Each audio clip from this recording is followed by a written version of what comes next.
Hey there. I just wanted to let you know that next week I will be offering a free live VBAC prep workshop called 3 Steps to Have an Empowered VBAC, even without a supportive provider.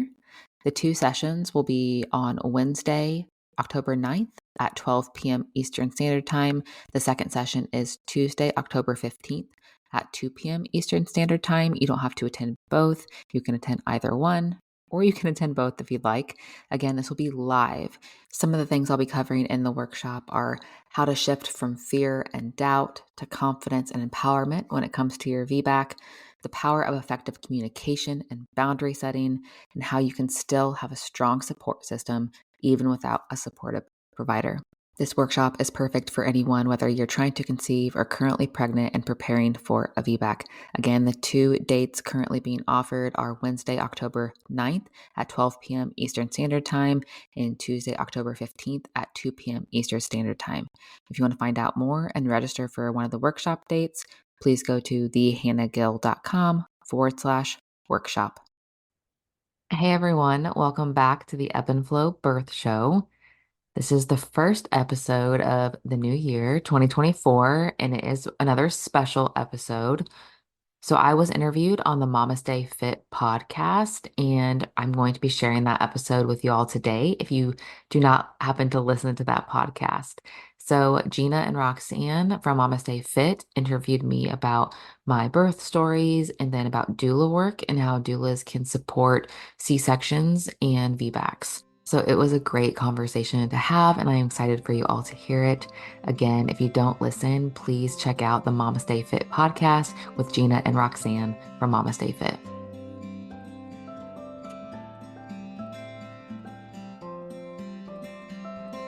Welcome to the podcast where we get into the real and raw of pregnancy, birth, and postpartum.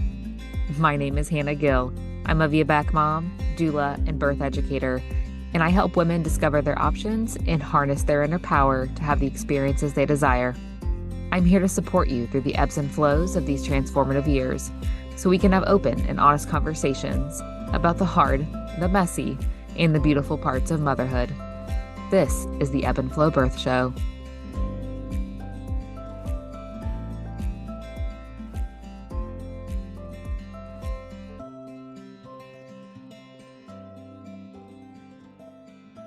Welcome to the MamasteFit Podcast Birth Story Friday. In this episode, Hannah is going to be sharing her 2 birth stories. The first was an unplanned C-section, and her second was a VBAC.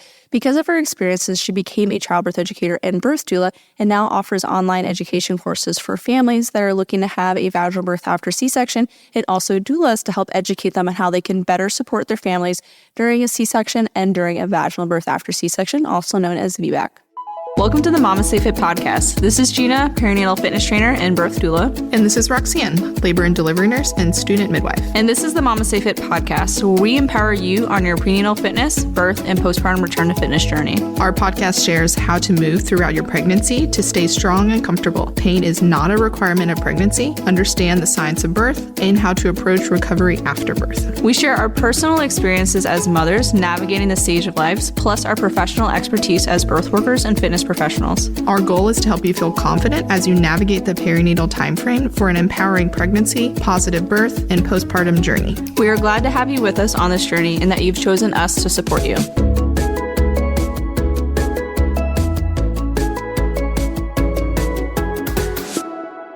Welcome to the MamasteFit Podcast. In this birth story, we have Hannah, who's going to be sharing her C-section and her VBAC birth story. And she's also going to be sharing what you can do to support a birth as a doula if you are supporting a C-section or a VBAC. So thank you so much for being here, Hannah. Thank you so much for having me. I'm excited to be here today. So how did you prepare for your first birth? So my first birth, I did what the majority of people do. I went and found an OB at a hospital that people in my area recommended. I took a hospital birth class, and that's pretty much all I did. And I had planned to go unmedicated the first time around, but I didn't really do much to prepare for that. I took what the hospital called an advanced labor class, which was like a 2-hour class to kind of help you prepare for unmedicated birth. I didn't know what a doula was at this time, so I didn't have a doula. I didn't know what a birth center was, so I chose a hospital. And I just thought I was going to go into labor, walk into the hospital, and go unmedicated and everything would be fine. But when labor actually started, I was very thrown off by how intense my contractions were, like 100% right away. I was kind of thinking that what people said was, oh, they'll gradually build over time. Like you might have contractions for a few weeks leading up to labor, and then they'll get stronger and closer together. But mine started right away, very intense, about 5 minutes apart. So, and this was at 39 plus 1. I had a membrane sweep the day before that, and my contractions started the next day. And as soon as I got to the hospital, I told them I needed an epidural as soon as we got admitted. And I was about 3 centimeters when we got there, and I got the epidural right away, took a nap pretty much, and progressed very quickly. By the time I was about 9 centimeters, my OB had asked if I wanted to have her break my water, and I just said, sure, that's fine. Get us to 10 centimeters, even though I wasn't progressing slowly or anything like that. I was progressing very quickly. So after she broke my water, I got to about 10 centimeters very quickly, and we waited for a while for me to push. I just kind of rested for a little bit longer till my OB was able to come back. And then we started pushing, but my epidural was so strong, I had no feeling whatsoever, like to push effectively. I couldn't tell I needed to push. I literally felt nothing because it was so strong. So we pushed for about 4 hours, almost about 3.5, 4 hours before opting for a C-section. And we didn't know it at the time, but my son was asynclitic, and I had an epidural, and I was just on my back, and just in that position, that's not going to really help baby get into a good position. And he just kept coming down and then going back up every time I pushed. And again, I wasn't pushing effectively because I had an epidural. But it wasn't until the C-section portion where I started experiencing what I described as like a traumatic birth. And it was mainly because during my C-section, I felt a lot more pain than I realized I would feel. And I didn't think that was normal. They told me I would feel pressure, but to me, it felt very, very painful. So I had to have my husband tell the anesthesiologist that I needed something additional to help with the pain. And they didn't put me under anything like that, but I kind of fell asleep during the process. And I don't remember really hearing my son cry or meeting him for the first time. So I don't have a lot of good memory about my C-section. And then the immediate postpartum was very, very difficult as far as the pain goes. And just being so mentally unprepared for a C-section was the hardest part for me. That I was shocked, and I didn't realize that that was going to be the way my birth turned out because I never really thought about it. It wasn't on my radar before that. So that was really the hardest part, was just not being prepared for how to handle a C-section, and that would be a possibility for my birth. Was there any pushback when you requested more pain medication? I've sometimes heard stories where folks are essentially dismissed if they are expressing that they're feeling a lot of extra pain. Was it like pretty quick for them to remedy that? It was right away. I was crying and telling my husband, like, this really hurts. I need something. And he told the anesthesiologist, and right away I kind of dozed off. So I'm assuming whatever they gave me, it did help, but it also made me not really coherent with what was happening. So you're a doula now. What advice do you have for somebody that is a doula and is supporting like an unplanned or a labored C-section? So if possible ahead of time, have your client make a C-section plan. And I know there's a lot of pushback against that. Like, well, if we plan for it, it's going to happen type of thing. But just making them aware that this is a possibility for anyone giving birth, that you may end up in a C-section. So if you know ahead of time how you want that to look and feel and be, especially if you have a doula that could potentially be in the OR with you, just having that conversation ahead of time. If you don't have that conversation ahead of time, then see if it's not a true crash stat emergency where the mom's going to be put under, see if the OR and the team is okay with you being back there, because that would have been such a benefit for me during my C-section to have someone there reassuring me and my husband, walking me through what was happening, and then also to be present with me while my husband was with my son, because that's one of the main things I hear from women in C-sections is they feel alone, like no one's with them and they don't know what's happening. So if you're able to be back in the OR, really walk everyone through the process of what's happening and just have some reassurance there.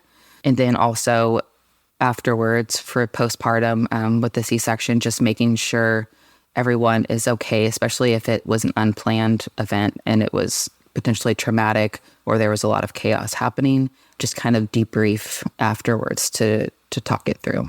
Do you think it would have been beneficial to have someone debrief with you, not only like shortly after the birth, but maybe like a week or so later? Oh, yes, 100%. Because my experience, and I didn't go into a ton of detail, but it was very traumatic for me. I blamed myself. I thought it was my fault. And just having someone debrief and talk me through that and kind of walk through what happened and whether or not it would have been preventable, just knowing that it wasn't my fault, it wasn't my baby's fault, and kind of having someone do like a birth processing session with me would have been wonderful. So with your clients now, do you go over like C-sections plans with them? And is there anything like specific that you include in like a C-section plan when you're helping them prepare for their birth? Yeah, so I do, if they're open to it, I have them do a regular birth plan and then a C-section plan, especially if it's like a first-time mom who may have never been through the process, or especially like a VBAC client, because there is the potential there that another C-section could happen. So some of the main things I include are like as far as if they want to breastfeed, having that skin to skin and breastfeeding in the OR as long as everyone is stable and having that right away, because it's so important, not just for mom to not feel disconnected, but also for baby. We know that skin to skin right away is optimal. And then also a lot of logistics, and it's going to depend on the hospital, but if possible, having like a clear drape or a lower drape. And we know in some other countries, people are doing maternal assisted cesareans. And those are things to have and discuss with your team if it's possible, because you never know when they're going to start having those be the norm here.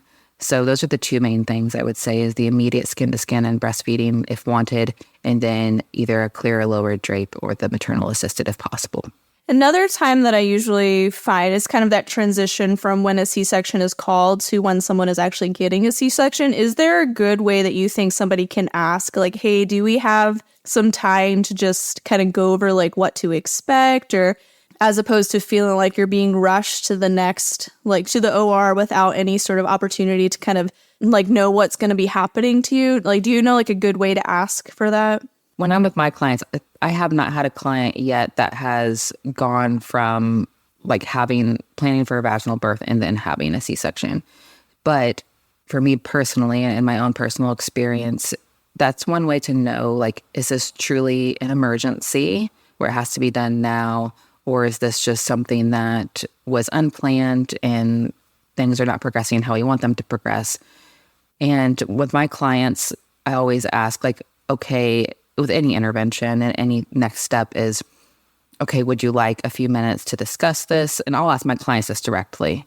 I'm not going to ask their doctor, but I'll ask my clients, do you want a minute to discuss this? Because we had this on your birth plan.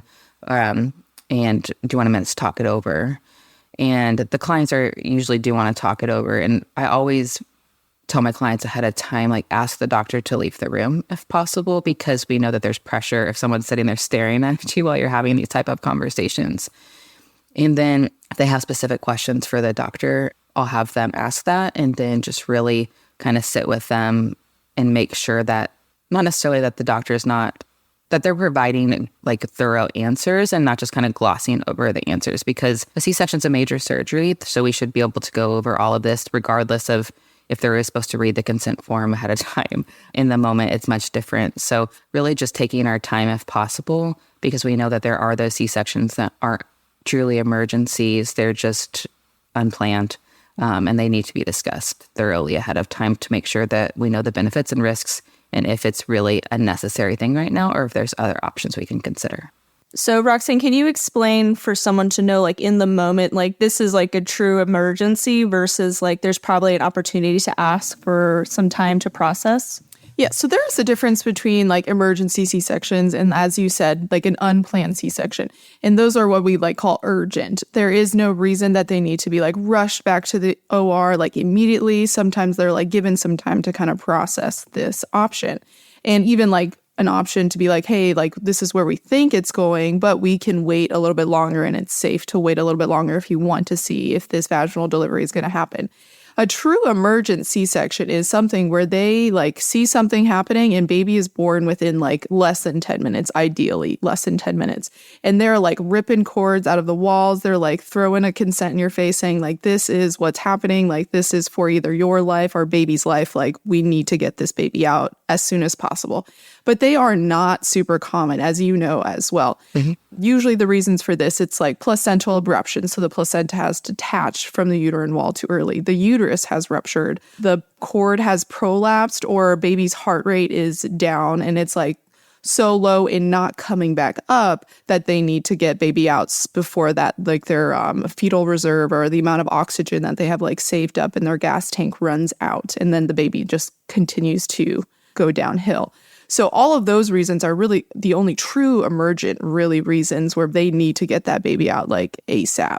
Most of the case, it's like an urgent. So you have that time to ask all of those questions. And then like if you don't have an epidural, that is a good time to be like, hey, like I don't have an epidural. We're moving towards a C-section. Can I get a spinal? And then like be able to be awake for that procedure and like going over all of those options.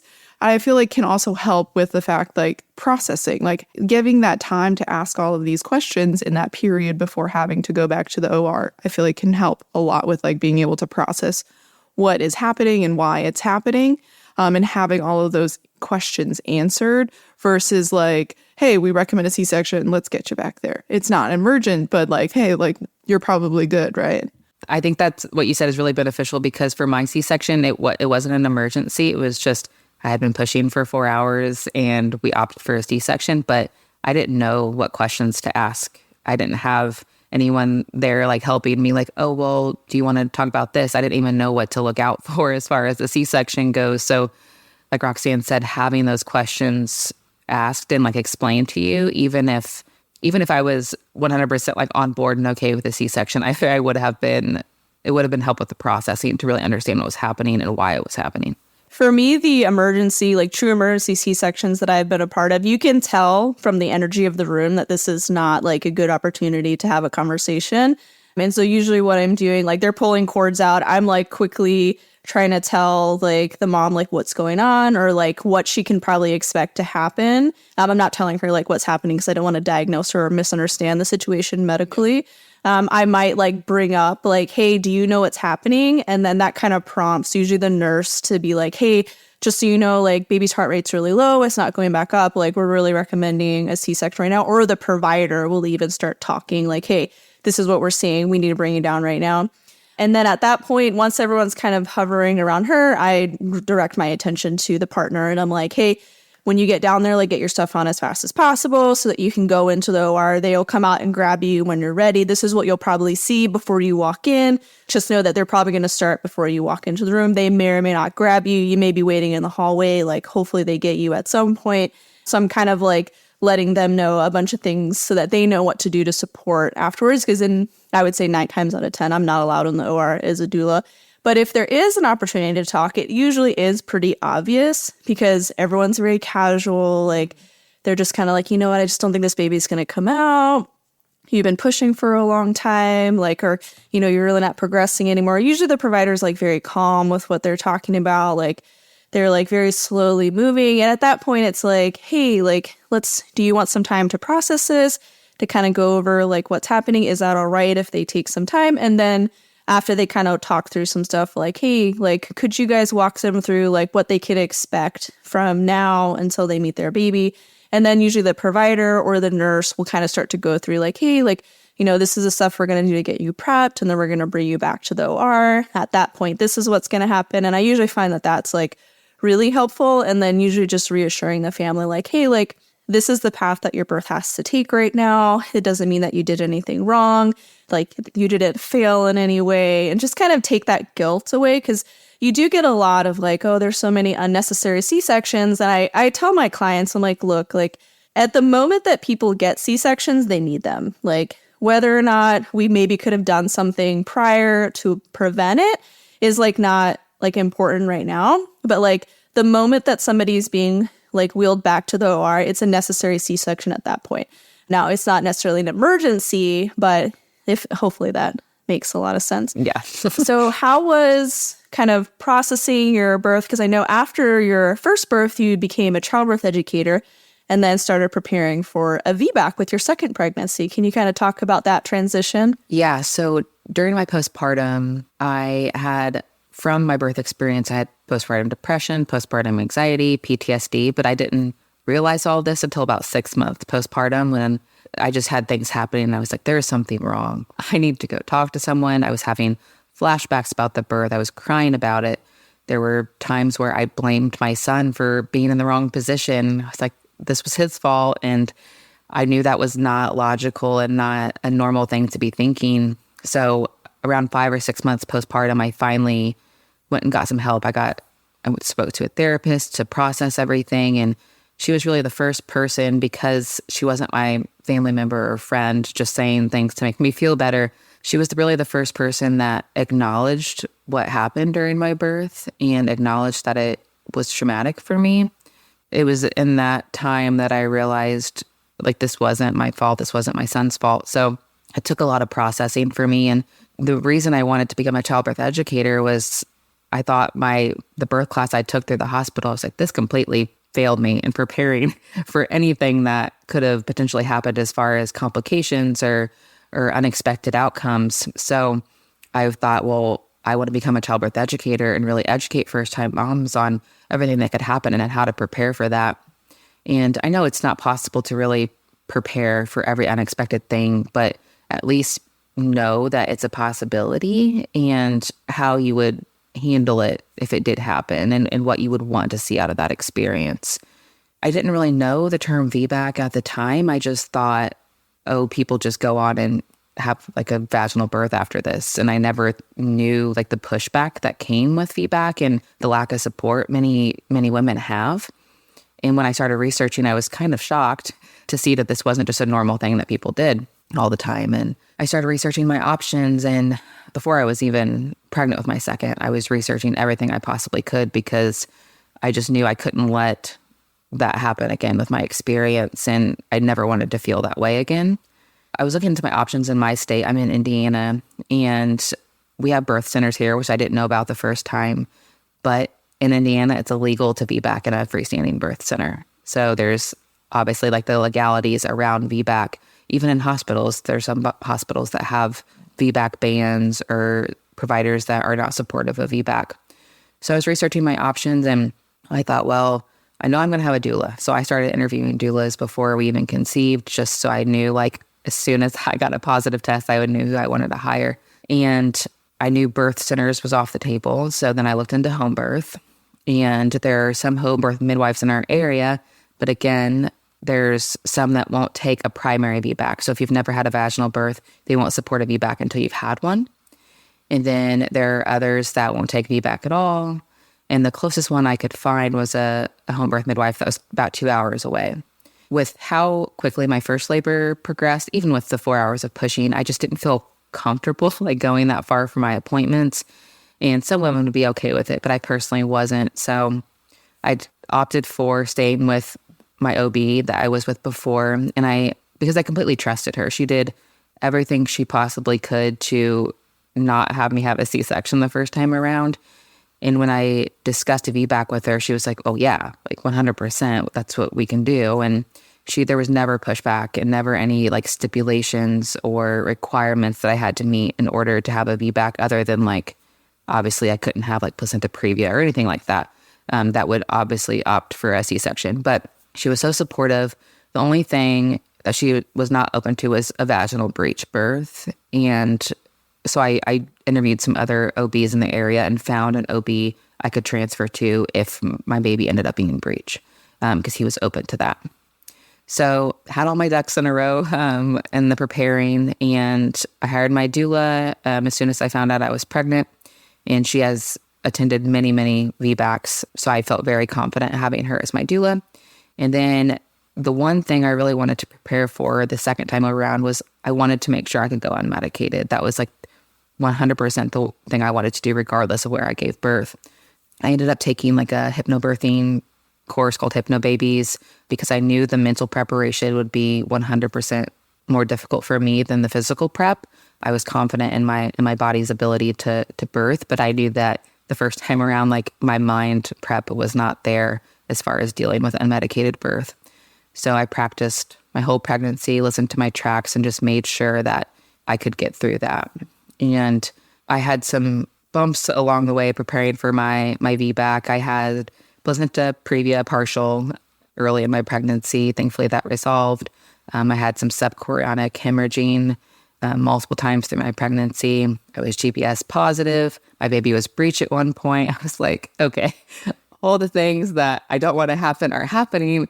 So I didn't get discouraged, though. I kept pushing forward because I knew everything was going to work out and I wasn't going to let it stress me out. But thankfully, I did all the things I could to get my baby to flip. My baby was head down. Everything was good there. And then even though I was GBS positive, I talked to my OB about it because I had planned to labor at home as long as possible. She was still fine with that. And that's what I did. But my labor started a little bit differently with my VBAC. It did not start with contractions. It started with some very, very heavy bleeding with no other signs of labor. So my first thought was, okay, I'm having like a placental abruption or like a uterine rupture, were my first two thoughts. And I called my OB that morning. It was 40 plus 2. I hadn't gotten any cervical checks at this point. I didn't want anything like that to kind of stress me out on where I was dilated or anything like that. So I didn't know how far along I was as far as dilation or effacement went. But I called my OB and I was like, I'm having some really heavy bleeding that's more than I would like. It's like concerning on how much bleeding is there. So she just said, okay, come in. I'm the one that's here this morning. So we'll just come in and monitor you and kind of see what's happening. Again, at this point, I was not feeling any contractions whatsoever. I just had my bleeding. My water hadn't broken or anything like that. So I went in and the nurse and my OB said, yeah, our main concern right now is there could be a abruption happening. So they monitored me, checked. I was about 4 centimeters at this point. I was having contractions. I just couldn't feel them. I don't know if that was because they just weren't intense or if I was just prepared this time around, but I couldn't feel them. The bleeding had slowed down once we were monitored for a little while. So they said it could have possibly been a partial, but because the bleeding slowed down, they weren't majorly concerned.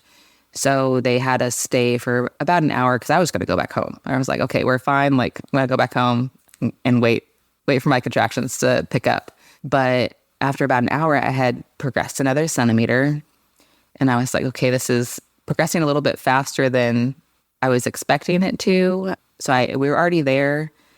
And then I was starting to feel them more. So I was like, okay, we'll stay. We'll be admitted. Like, we're here. And I'm progressing quickly for what I thought. This was about like 8 a.m. when we decided, okay, we're gonna stay and be admitted. So we got back to our labor and delivery room and we started like my antibiotics for my GBS. And it was a big concern to me. I didn't want to be hooked to anything. So I got my antibiotics and I had them detach everything. I didn't want the IV on me. And I had wireless monitoring so I could get up and move. And by the time that got done, we got back there. It was about, I think around 10 a.m. is when like the antibiotics were done and all of that. And at that point, I was about 5 centimeters. My water broke when I got up and started moving around. So I texted my doula and I let her know, like, hey, my water broke. I'm 5 centimeters. Contractions are starting to pick up where I have to like kind of focus on them. So I told her, I was like, we'll just see what happens. Like, I don't want only 5 centimeters and my contractions aren't super intense yet, but they're starting to pick up. And then I felt like I had to go to the bathroom. So I went to the toilet to labor for a little bit because I tried laying with like a peanut ball between my legs and listening to my hypnosis tracks, but the peanut ball was just really intense and I was so uncomfortable with having like my headphones on. I was just bothered by it. So I was like, you know what, I'm just going to go to the toilet and labor there. And I'm the type of person where, this is probably TMI, but we're all birth people here. I have like really bad bowel movements my entire labor, like all the time. It's just constant. So toilet was just convenient for me anyway. I was like, I'm going to the bathroom anyway. Might as well stay here.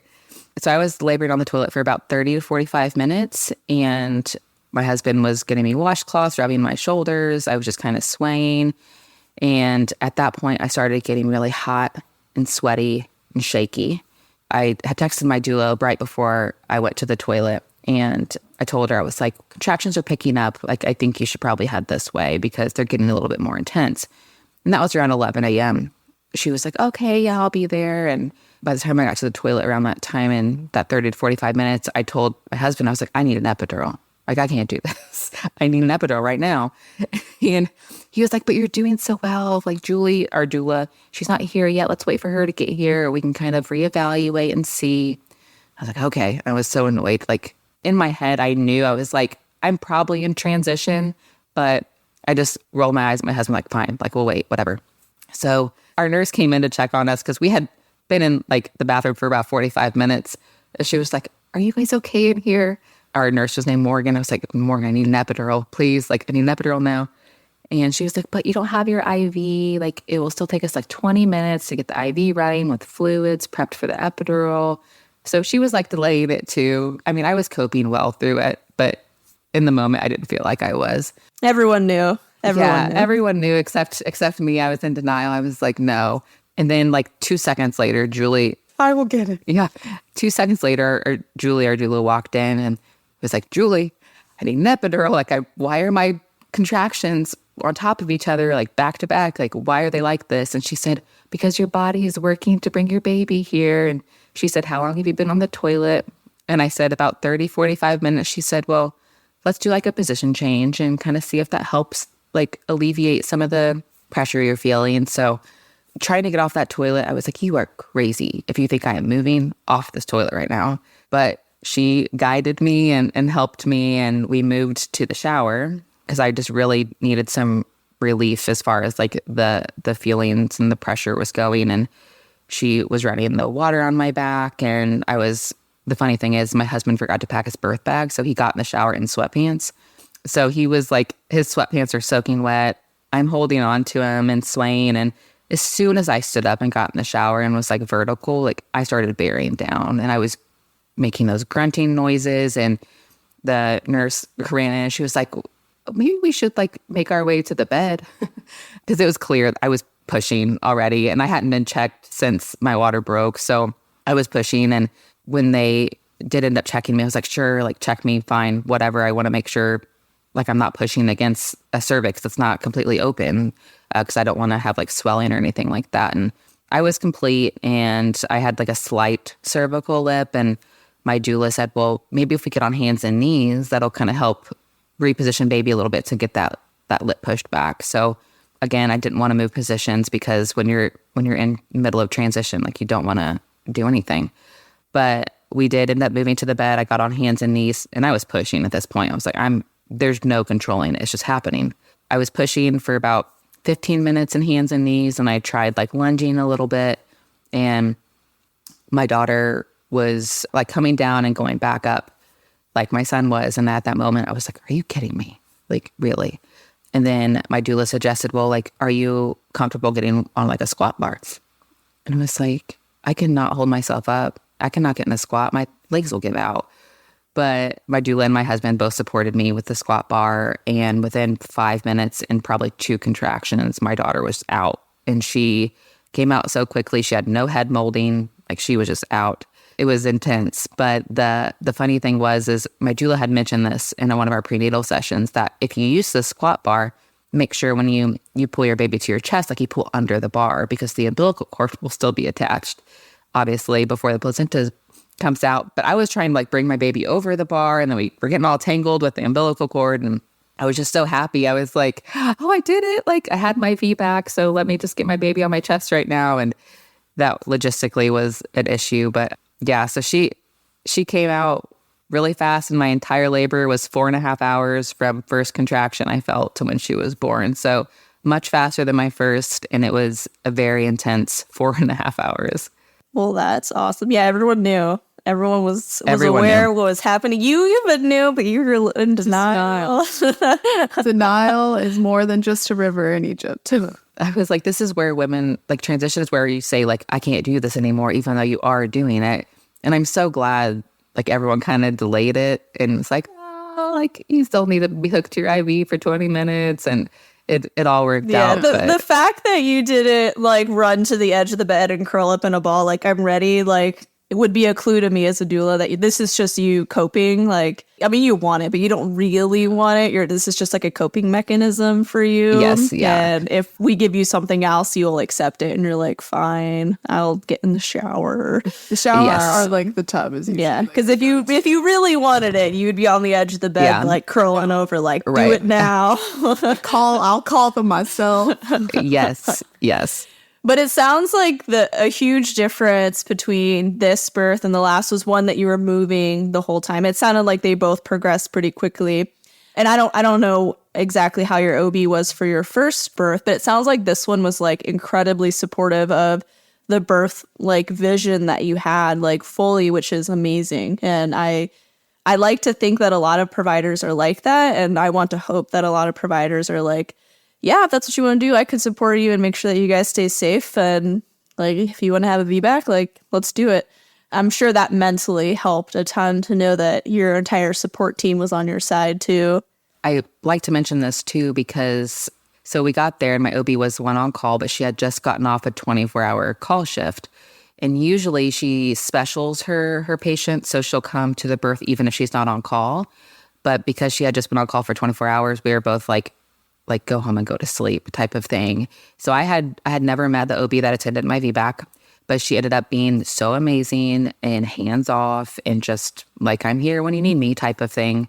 And that doesn't happen a lot when you have an on-call OB that you've never met before, especially with a VBAC and an unmedicated birth that they might not see often. So she was 100% supportive and hands off and just was there to catch my daughter when she came out. So yeah, it sounds like that whole clinic is probably like very aligned in values with one another, which is awesome.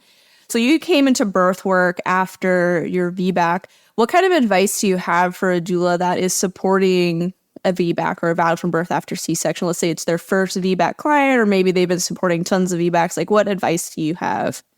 So my number one thing would be helping your client process their previous births, because that mental block is such a big thing that can happen, especially if there was trauma surrounding the previous birth. So really helping them understand what happened and doing those fear releasings to make sure that doesn't come up again in the next birth. And my doula was great about doing this because pushing was my biggest obstacle with my first birth. So in my mind, that was what I needed to get past in my VBAC. And she did so great in like supporting where she knew things took a turn in my previous birth. So during the pushing phase, she was just very hands-on and suggesting different positions. So she would help me with that progress. So really just helping process the previous births, because to me, the mental prep is so much more important for a VBAC and even a repeat C-section, and making those really understand what happened before to kind of release and get rid of those mental blocks for the next birth. And then also for VBAC, especially if it's an out-of-hospital VBAC, is preparing for what it can look like if you do end up in the hospital. So I know a lot of women who are either doing like a VBAC at a birth center or a home birth, and this wasn't my case specifically, but knowing if a transfer is necessary, how to navigate that, because I know there's a lot of pushback for VBAC in general, and then also home birth or out of hospital birth. So knowing what you'll do as a doula when you go into that change of scenery and a change of location. Yeah, absolutely. And also being able to, if you are doing out of hospital birth and your birth it's no longer safe for you to be home, like mentally being okay with knowing when to transfer and when it's okay to transfer. Because I have sometimes encountered that with HBACs where there's like a lot of resistance to transfer when it's like very obvious that it's like no one's going to die, but it's like this is not looking right. Like we need some more support with this birth. And so you have 2 freebies for folks as well if they are looking to have a VBAC for parents, and then also one for doulas. Could you share a little bit more about the services or the freebies that you offer? Yeah, so the first one is the first 3 steps to VBAC guide, and that's for parents that are really wanting to just know, like, okay, do I really want a VBAC? If I do, what are the first things I need to do to like make this a reality for me? That walks you through like kind of, like I said, the birth processing of the previous birth, finding educational resources on VBAC, and then narrowing down like where you want to birth and the type of provider you want are the first like 3 fundamental things that I think need to be done when preparing for a VBAC. So that guide walks you through that. And then the second one is my new doula tips VBAC, or new doula tips for VBAC and cesarean support. And that was requested because a lot of doulas I spoke with said their biggest obstacle when supporting their VBAC and cesarean clients are the fears that are surrounding their birth. So it just kind of gives some options for helping you guide your clients through fear releasing, some common fears that may come up and how you can address them as a doula, and resources you can give your clients to really overcome those fears. Absolutely. Yeah, I usually find with some of my VBAC clients, if their prior birth was definitely not what they were expecting or planning, or if it was on the more traumatic side, is that some of them will have these like really long lists of things that they're doing during their pregnancy to prevent that experience again. And it's like, I'm going to see a chiropractor 8 times a week, and I'm going to get massages. I'm going to work out every day. I'm going to eat like this specific diet. And they have this like really long, overwhelming list of things to do because they either blame themselves for what happened during their first birth. And they're like, it happened because I failed to do something. And then they're doing this really long list of stuff, but they don't work out the 8 times a week that they were hoping to. And then it becomes stressful because it's like, well, if I have a C-section again, it's because I failed. And so kind of helping them like release and process their prior birth and understand like it wasn't your fault. Are there things that we can do differently? Like I don't want them to feel helpless of like, good luck. Like, yes, there are things that we can do to help hopefully prevent a cesarean, but ultimately like you did the best you could with the information that you had, with the preparation that you did. And doing so much preparation that we're creating anxiety is also not going to be helpful. So helping them kind of navigate that has been like a big role of mine as a doula with my VBAC clients. And the more VBAC clients that you support, the more that have repeat C-sections or ones that have unplanned C-sections that, let's say it was their first, it does just give you kind of more of the experience of like what to expect. But I think it's definitely worth like talking with somebody who's gone through it like firsthand to know, hey, this is what it felt like for me. And this is what I think somebody else can do to help someone manage or navigate that situation, I think is so beneficial. So I really appreciate you sharing your 2 birth stories with us and all of your advice for doulas and folks that are supporting these really unique birth experiences to make it a more positive experience for people regardless of what path their birth does take. Yeah, I think it's such an important area to discuss, especially because, like you said, some women feel like if they don't do all the things that they're gonna fail their birth is kind of the mentality. But I always try to tell people too, like you can do all the things and it could still end up how you don't expect it to, or the person over here could do all the things and not have a VBAC, and then the person over here could not do anything and have a VBAC. So everyone's so unique in their births, and even between your own births are going to be a very different journey. Absolutely. I definitely feel like the most important thing for your birth is who you choose to support you, to include like your medical team, your non-medical team. So I really love that your VBAC guide includes such a big emphasis on choosing the provider that's best for you. And that'll be different for everybody. Everybody has different priorities for their birth. There's no best type of provider, but choosing someone that truly supports you and what you're wanting is probably going to be the most important thing to having a positive birth experience, regardless if it's a VBAC or a repeat C-section. I agree. So Hannah, where can people find you if they want to work with you as a doula? Like what areas do you support? And if you have any sort of like content or online courses that you offer, like where can folks find you to learn more? Yeah, so I'm in Indianapolis, Indiana for in-person birth support. So I service Central and Southern Indiana. As far as where people can find me online, my website is ebbandflowbirthco.com. And then my Instagram is at ebbandflowbirthco. I also have a podcast called the Ebb and Flow Birth Show. I play on my business name there, but I do have some courses coming up next year. In January, I'll be launching my course for doulas for VBAC and cesarean support and how to have them learn and get more knowledge, especially new doulas that may have never supported one, to be more confident in supporting those clients. And then in the late spring, I'll have my VBAC parent course. So that's awesome. And we'll link all of that down in the show notes as well, so that all of you that are listening can find Hannah very easily and learn a ton from her. So thank you so much, Hannah, for being on the MamasteFit podcast and for sharing your birth stories and all your super helpful advice for doulas and for families that are navigating this birth experience. Thank you so much for having me. Thank you for listening to this episode. If you enjoyed this episode, be sure you like and subscribe to our channel so you get notified whenever we release new episodes. We release new educational episodes on Wednesdays and new birth stories every Friday. If you're looking for more support during your pregnancy, you can follow our prenatal fitness programs and childbirth education courses. If you're looking for more support in the postpartum, you can check out our postpartum education courses as well as our postpartum fitness courses.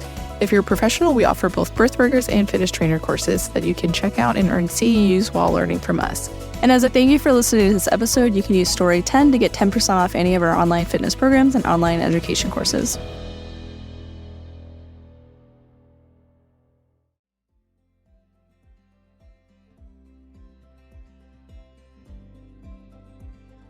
You just finished another episode of the Ebb and Flow Birth Show.